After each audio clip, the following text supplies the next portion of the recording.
it's really special to be able to be a part of something like of this magnitude that's like being contributed to the paranormal space. Like we're queer, we come from different parts of the world. Like I don't really see that many Black queer people on TV doing the spiritual shit anyway. So I'm like, oh, like this is a very specific space that also I'm taking up like as a woman. Now, right off the bat, I've got to hear from Rob how this came together because it's such a fun idea and it's perfect right in time for Halloween. Sure. We produce Queer Eye. That's one of our shows. And we got a call from our agent that Kristen Stewart had this idea that she wanted to pitch us. And so we got on with Kristen and she was like, I don't know if there's something here, but I feel like there could be like, what about gay ghost hunting? And my company, because of Queer Eye, we approach our shows in a very unique way. And we try to see everything through a different lens, push the social conversation forward. And we were like, gay Scooby-Doo, we're in. So we started to develop out the show. And obviously one of the big parts and components of that was to create a cast that was dynamic. And we knew we wanted heart in the show. We knew we wanted scare in the show, right? Like we wanted to be spooky. But we also wanted it to be funny and kind. And so we set a huge casting out. Thousands of people wrote in that they were the greatest, but they were wrong. We found the five great. We brought everybody together in Los Angeles and met everybody to see like how chemistry worked. And it was just so obvious as our because we don't just bring five in, we bring like 20 in and then we let some go and then we let some go. And it just whittled its way to be these five. And it was the right five to do what we wanted for the show, which was to create something unique and from a unique perspective. And I mean, we couldn't have chosen a better team. Or maybe they chose us. Juju had spoken about this because Juju knew she was getting it from the time she submitted. So maybe she chose us. But we loved, I'm in love with this team. That is high praise for both of you, Juju and Ken. What was it like? I mean, Juju, you already knew, but what was it like getting together with the other three for the first time and being like, this is the group? I think we all gelled and came together so well. We all brought our unique perspectives, our unique gifts, our unique spiritual proclivities, and it just created this gumbo of like magic. And I think that really shows on screen. Like just we all are so talented.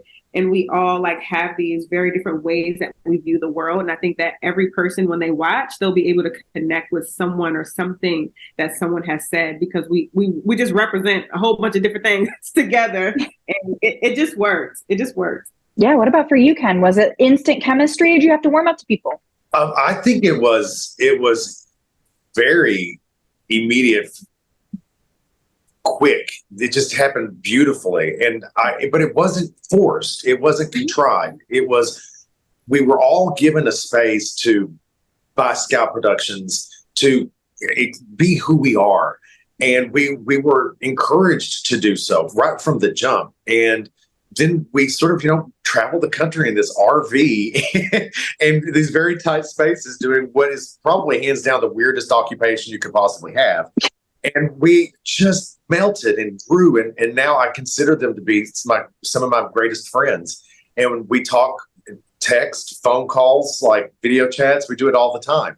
And we just recently came back from LA to do the premiere with Kristen. And I missed them. I didn't realize that I was really kind of very bummed out that I hadn't seen them in so long. So that when I did get to see them last week, I just was elated. Like I had tears and I was so happy to see them and hug their necks and kiss their faces. So yeah, it was for me a gradual, beautiful, very organic experience to let this play out. And obviously, we've all seen the paranormal space be a little cishet bro dominated. What is the value for you, Juju and Ken, bringing this to a queer perspective, putting a queer lens over these stories and over your experiences? Yeah, it's really special to be able to be a part of something like of this magnitude that's like being contributed to the paranormal space. Like we're queer, we come from different parts of the world. Like I don't really see that many Black queer people on TV doing the spiritual anyway. So I'm like, oh, like this is a very specific space that also I'm taking up like as a woman.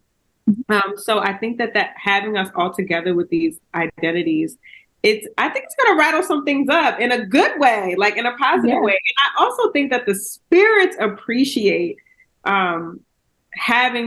getting to converse with other people, like, and not being provoked or pestered by the same things constantly. But I think that they were kind of like, oh, who are y'all? Oh, Yeah. like that's how I felt the spirits were reacting to it. Nice. Yeah. Yeah. And Kim, what about for you? What's your perspective on it? Well, my perspective of it is somewhat different in that I've been a part of the paranormal scene for 15 years. So a lot of these paranormal celebrities are my really good friends, but that in no way overshadowed what the reality was, which is that there's never been a trans woman, given a voice in this industry. There's never been a woman of color, and specifically, like Juju said, a queer woman of color. That's never happened. And to be honest, I think the industry suffered because of that lack, that void that was there. To have a voice in it now, to me, is just the most beautiful and amazing thing, because I've worked so hard to have a voice in that conversation of life after death, and to contribute to the idea that the human consciousness and spirit doesn't die after the body does. So to have this opportunity on this platform, you talk about Hulu and Disney Plus through Emmy Award-winning Scout Productions, that's crazy talk. Like, I'm like, not only are we going to go ahead and raise our flag, but we're going to plant the flag. We're going to do a little garden around it, maybe erect a gazebo and call it a damn day. I mean, it's going to break the mold. And I've prepared my friends, that cis heteronormative guys. I'm like, not what you think. It doesn't even look that way. It's not a bunch of handy cams. This is a real investigation with real people, done by real people, and it's on fire. It's lit. It's lit. It's crazy good. Oh, I love it. We're shaking things up, and it's a really fun watch too. So thank you so much, all of you, for talking with me about it. I can't wait for everyone to watch.